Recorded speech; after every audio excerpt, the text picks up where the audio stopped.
नमस्कार दोस्तों, आज मैं आपको फिर एक पुरानी ऐतिहासिक किताब के बारे में बात करना चाहती हूँ। ये बड़ा एक क्लासिक उपन्यास है।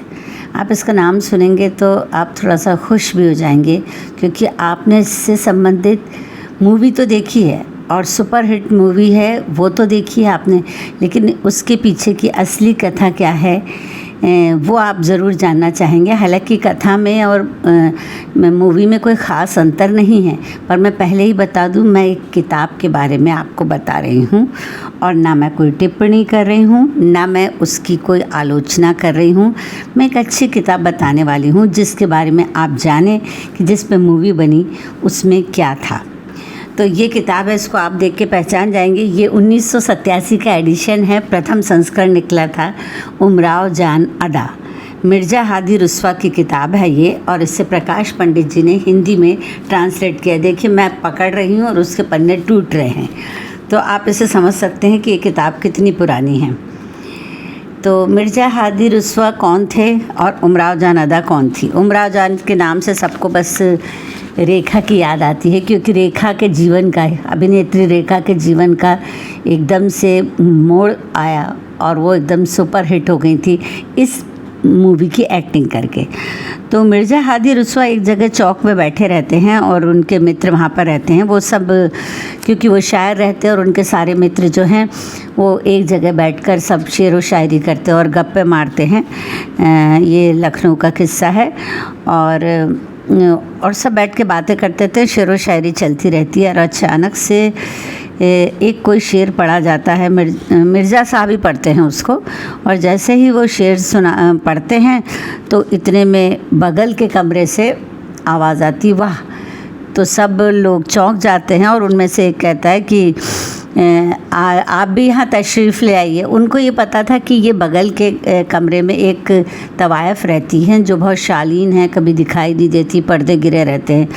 तो उन्होंने कहा कि आप भी आइए। तो उन्होंने कहा ठीक है, मैं आती हूँ। फिर वो उनकी जो मेड रहती है वो जाती है। उन्होंने कहा कि आपको बुलाया है बीवी ने। तो उन्होंने कहा कि लेकिन मैं तो उन्हें जानता नहीं। बोले वो आपको बहुत अच्छे से जानती हैं।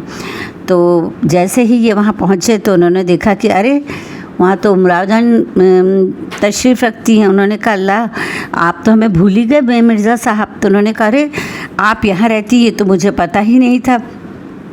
बोले आज आपकी गज़ल ने बेचैन कर दिया, बेसाख्ता मुँह से बाहर निकल गई। तो उन्होंने कहा चलिए आप भी हमारे साथ शामिल होइए। और उन्होंने इस शेर से महफ़िल की शुरुआत की कि किसको सुनाए हाले दिल ज़ारे अदा। अदा उनका तखल्लुस था। किसको सुनाए हाले दिल ज़ारे अदा, आवारगी में हमने ज़माने की सैर की। और इस तरह से उमराव जान अदा बस से मिर्ज़ा हादी रुस्वा जो है उनके पीछे पड़ गए। उन्होंने कहा अब तो आपको अपनी कहानी मुझे बतानी ही पड़ेगी, क्योंकि वो बहुत पुराने पहचान के थे। तो अब उन्होंने कहा कि चलिए अच्छा मैं आपको बताती हूँ। तो उन्होंने बताया कि उनके पिताजी जो थे वो किसी अब्बा बहू बेगम साहिबा, अवध के नवाब शुजाउद्दौला की बेगम के यहाँ नौकर थे और उन्हें जमादार कहा जाता था। और उसका एक छोटा सा भाई था उमराव जान का। उस समय वो अमीरन हुआ करती थी और वो अपनी माँ पिता की बहुत लाडली थी और दोनों भाई के साथ वो बहुत खुश रहती थी। पिता भी मतलब थोड़े अच्छे तरीके से वो लोग रहते थे और सोना जेवर भी पहनती थी। और उनकी शादी भी तय हो चुकी थी फूफी के लड़के से, जबकि मंगनी उनकी 9 बरस में हुई थी। शादी की तैयारियां चल रही थी, मतलब वो 11 साल की रही होंगी। उसी मोहल्ले में एक दिलावर खान नाम का आदमी रहता था जो डकैतों से मिला हुआ था। तो उसके लिए जब पुलिस वाले आए तलब करने के लिए, तो उन्होंने इसके अमीरन के अब्बा से कुरान पे हाथ रखा के पूछा कि सच सच बताना ये कैसा आदमी है। तो उसके अब्बा ने, अमीरन के अब्बा ने बता दिया कि वो किस तरीके का आदमी। उसके कारण जो है वो जेल चला गया। फिर जेल चला गया और फिर एक दिन क्या हुआ कि जब वो जेल से वापस आया, तो जेल से वापस आने पर उसने इनका कबूतर पकड़ लिया जो उसके अब्बा ने मांगा, तो उसने नहीं दिया। फिर वो अपनी नौकरी पे चले गए। पर उनके जाने के बाद अमीरन से कहा अच्छा लो तुम्हारा कबूतर भी दे देता हूँ और पैसे भी दे दूँगा, आओ ले जाओ। जब वो वहाँ जाती हैं तो दिलावर खां जो है उनको पकड़ लेता है। अमीरन को और उसके मुंह में कपड़ा ठूस के उसको गाड़ी में डाल के वो लोग ले जाते हैं और लखनऊ, क्योंकि ये लोग फैज़ाबाद में रहते थे और लखनऊ की तरफ रवाना होते हैं। पहले तो दिलावर खां को समझ में नहीं आता, वो कहता है इसको मार मार के फेंक दो या ऐसा कुछ कर दो, लेकिन फिर जो उसके साथ दूसरा आदमी रहता है वो कहता है अरे ये तो बड़े काम की चीज़ है, इसको अपन ले जाके लखनऊ में खानम साहब को बेचेंगे तो अपने को पैसा मिलेगा। और इस तरह से अमीरन जो है उसका नाम बदल दिया जाता है, उमराव जान रख दिया जाता है और वो खानम साहब के तवायफ़ की रंडियों के अड्डे पर पहुंचा दी जाती है। पर वो बहुत अच्छी जगह होती है और ये बहुत छोटी उम्र की होती हैं, क्योंकि इन्हें इन चीज़ों का पता नहीं होता कि वो कहाँ हैं। बस वो इतना जानती हैं उन्हें नाच गाना सिखाया जाएगा, पढ़ाई लिखाई भी सिखाई जाती थी। अब उनके साथ जो है वो खानम साहब जो थी, बेगम खानम साहब के साथ एक हमेशा असिस्टेंट जो उनकी रहती थी, उनका नाम बुआ हुसैनी था। उनको इतनी दया आई अमीरन पे कि उन्होंने कहा कि इसे वो पालेंगे। उन्होंने कहा ठीक है तुम अपने साथ रख लो। वो उनके कमरे में चली गई। छोटा सा ऐसे ही कमरा था, बाकी कमरे बड़े आलीशान थे, उन्हें समझ में नहीं आया उन्हें इस कमरे में क्यों रखा गया। इसके बीच क्या हुआ, बिस्मिल्लाह और खुर्शीद उस समय वहाँ की सबसे फेमस तवायफ़ हुआ करती थी, तो वहाँ ऐसे नहीं रखा जाता था। वहाँ मौलवी साहब बाकायदा आते थे और उनको तालीम दी जाती थी और पक्के गाने की और नाचने की, पढ़ाई की, बोलने का लहजा, तरीके सब सिखाए जाते थे। तो इस तरीके से, और उन्हीं सब के बीच में एक लड़का भी हुआ करता था उन्हीं की उम्र का, गौहर मिर्ज़ा, जो शायद किसी ने उसको, किसी नवाब का लड़का था तो उसको भी, खानम बेगम वैसे बहुत अच्छी थी नेचर की, तो उन्होंने उस लड़के को भी वहाँ रखा हुआ था। वो इन लोग के साथ खेलता कूदता रहता था। ये लोग दिन भर पढ़ाई करते, जब बीच में छुट्टी होती तो कभी किसी के बिस्मिल्लाह के रूम में चली जाती थी, कभी किसी के रूम में चली जाती थी और वहाँ पर खाती पीती थी और मस्ती करती थी। उसको भी बड़ा मज़ा आता था, मेवा, मिठाइयाँ, हुक्का, पान। और तो मिर्ज़ा साहब ने बीच में पूछा आप, बोले हुक्का भी पीती थी क्या? बोले हाँ, उसकी आदत तो हमको बचपन से ही लग गई थी। और फिर उसके बाद बिस्मिल्लाह का, तब तक बिस्मिल्लाह नहीं हुआ था। मतलब आप समझते हैं तवायफ़ के अड्डे पर जो नथ उतराई की रस्म होती है बिस्मिल्लाह की, जब नथ उतराई की रस्म हुई तो बिस्मिल्लाह और मेरे ख्याल से जो दूसरी थी उनके साथ, उनका भी, दोनों का एक साथ नथ उतराई हुई। तो उसमें बहुत बड़ा फंक्शन हुआ और उन लोगों को बड़े बड़े कमरे दिए गए। उनको जिन नवाबों ने ख़रीदा उन लोगों ने पैसे दिए और उनके बहुत ठाठ हो गए। तो इसको भी मज़ा आने लगा, बच्ची तो थी ही अमीरन। तो उमराव जान ने फिर सोचा कि मेरी भी, क्या कहते हैं, नथ उतराई हो जाए तो मुझे भी ये सब कमरा और ये सारी चीज़ें सब अच्छे से मिलेंगी। खुर्शीद जान और अमीर जान के ठाठ देखकर इनका भी जी चाहा। फिर बिस्मिल्लाह की जब का कार्यक्रम हुआ तो उसमें जो है उमराव जान को अचानक से खानम बेगम ने उतार दिया और वो नृत्य करने लगी। और हालांकि उनका कहना था कि मैं बचपन में अच्छी दिखती थी, सुंदर दिखती थी। मूवी में ये फ़र्क है कि ये दिखाया कि ये बचपन में बिल्कुल सांवली, काली और बदसूरत दिखती थी। उन्होंने सोचा था कि कैसे इसको हम निखारेंगे, और फिर बाद में वो जो निखर के आई कि लोग उमराव जान के दीवाने हो गए। देखिए, मैं पूरी कहानी इसकी नहीं सुना सकती क्योंकि बहुत ही अत्यंत ही, मतलब कहना चाहिए, दिल को छू लेने वाली भी है और बड़ी सलीके बताए गए हैं कि तवायफ़ों की परवरिश, ऊंचे घराने की तवायफ़ों की परवरिश किस तरीके से हुई थी। बड़े बड़े नवाब आते थे और जब जो नवाब साहब लोग थे वो लोग कई बार इन लोगों को महीनों के लिए बंदी तनख्वाह देते थे और फिर दूसरा कोई वहाँ नहीं आ सकता था। पर यहाँ ये हुआ कि इनकी नथ उतराई ऐसे नहीं हुई, रात इनके कमरे में कोई आ गया और इनके साथ ज़बरदस्ती हो गई।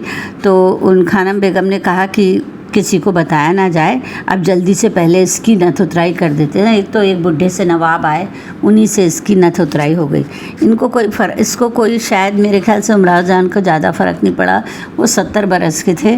और फिर उसके बाद एक नवाब आए, सुल्तान साहब, जिससे इनको मोहब्बत हो गई। बहुत अच्छे इंसान थे और बहुत कायदे के, अकेले में मिलना पसंद करते थे। और एक जगह किसी महफ़िल में शायद उनके बेटे का या कुछ ऐसा कुछ कार्यक्रम था, वहाँ जब ये गई तो उन्हें फिर देख के याद आ गई।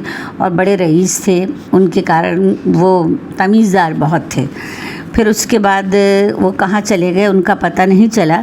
फिर उसके बाद सारे जो नवाब थे, धीरे धीरे लोग आते रहे, जाते रहे और किस तरीके से नवाबों के साथ सलूक किया जाता है, किस तरह से उनकी जब जेब खाली हो जाती है तो खानम बेगम को किस तरह पता चलता है, तो वो किस तरह का बिहेव करती हैं जिससे कि वो लोग मतलब वहाँ से नवाब अगर खाली जेब हैं तो चले जाते हैं। कई बार जैसे बिस्मिल्लाह को एक नवाब साहब से मोहब्बत हो गई थी पर उनकी जेब खाली थी, तो खानम साहब ने कहा कि आप अगर इनका शौक़ पूरा नहीं कर सकते तो फिर आप यहाँ मतलब आप कैसे तशरीफ़ लाएँ, तो उनको वहाँ से जाना पड़ा। इसी तरह से ये तालीम भी लेती रहीं और जगह जगह इनको बुलाया जाने लगा और काफ़ी फेमस हो गई।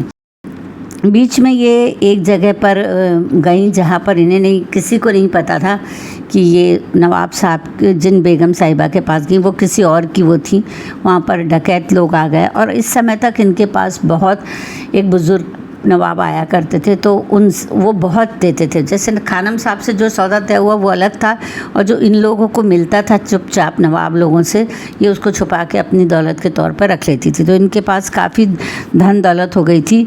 और फिर उसके बाद उमराव जान भी जब बड़ी हो गई और काफ़ी उनका नाम हो गया, और एक दिन अचानक से वो कहीं गई तो उसके बाद वहाँ डकैत आ गए और उनको वहाँ से भागना पड़ा।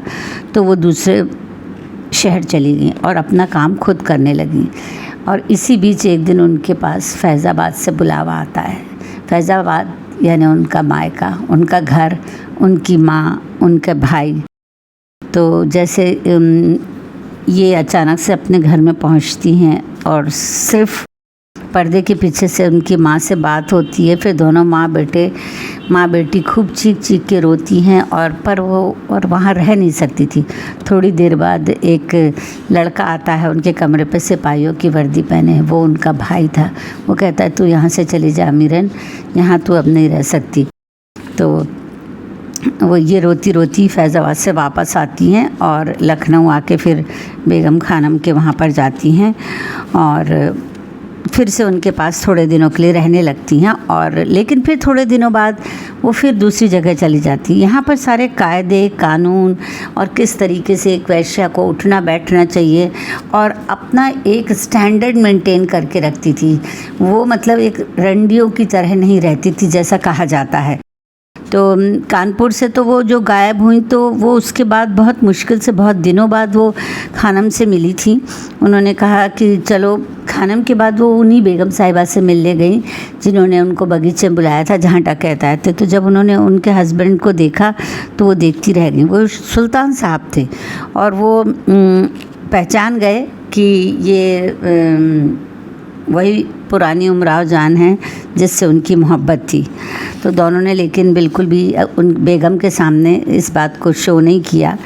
मतलब कुल मिलाकर कहना चाहिए कि एक तवाइफ की ज़िंदगी में मोहब्बत आती भी है लेकिन उसका कोई अंत नहीं होता, फिर किसी न किसी के साथ पैसे के लिए जाना पड़ता है। सालार बख्श के बारे में भी मैं आपको बताना चाहूँगी कि एक आदमी फिर ये खेत में एक गांव में जब जाती है, वहाँ पर इनको बुलाया जाता है, तो खेतों में टहलती रहती तो देखती है एक आदमी कुछ पेड़ के नीचे खुदाई कर रहा है। ये उसको देखती हैं, अकेली रहती, इनके साथ कोई नहीं रहता।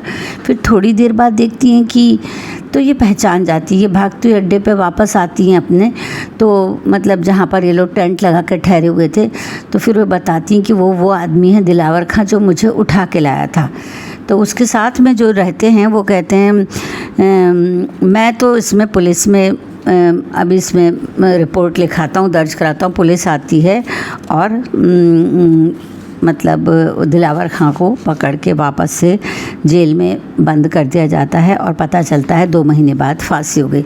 यूँ कुल मिलाकर ये कहानी ऐसे सुनने में बड़ी आसान सी लग रही है, पर जब आप इस उपन्यास को पढ़ेंगे तो इसमें कोई वो नहीं है, दो मत नहीं है कि मुज़फ़्फ़र अली ने इसको बड़े दिल से बनाया, बहुत मतलब एलाबोरेट करके बनाया। मतलब हो सकता है इतनी शान और शौकत ना हो, लेकिन जो जिस तरीके से इस उपन्यास में बताया गया है, बहुत शान और शौकत और जेवरात और सलीके, ये सब चीज़ें उन्होंने उसको फॉलो किया।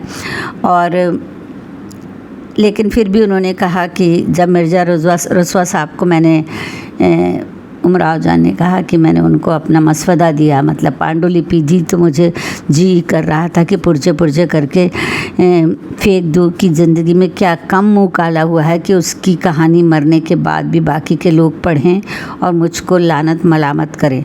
मगर मिजाज की सुस्ती और आपकी मेहनत के लिहाज ने हाथ रोक लिया और उन्होंने खुद से कहा कि ए बेवकूफ़ रंडी, कभी इस फुलावे में ना आना कि कोई तुझको सच्चे दिल से चाहेगा।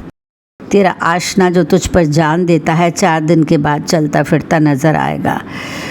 तो अब मैं अपनी तकरीर को इस शेर पर ख़त्म करती हूँ और सबसे दुआ की उम्मीद करती हूँ। मरने के दिन करीब हैं शायद कि ए हयात, तुझसे तबीयत अपनी बहुत सैर हो गई। तो ये थी उमराव जान की कथा, जिसको हम सब ने बहुत शॉर्ट में मैंने इसको बोला है। और उनका रहन सहन बिल्कुल अलग था।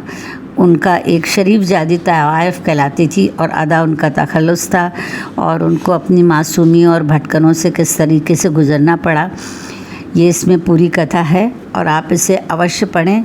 बहुत छोटा सा उपन्यास है लेकिन बहुत सलीके से लिखा गया है, इसलिए पढ़ना चाहिए इसे। शुक्रिया।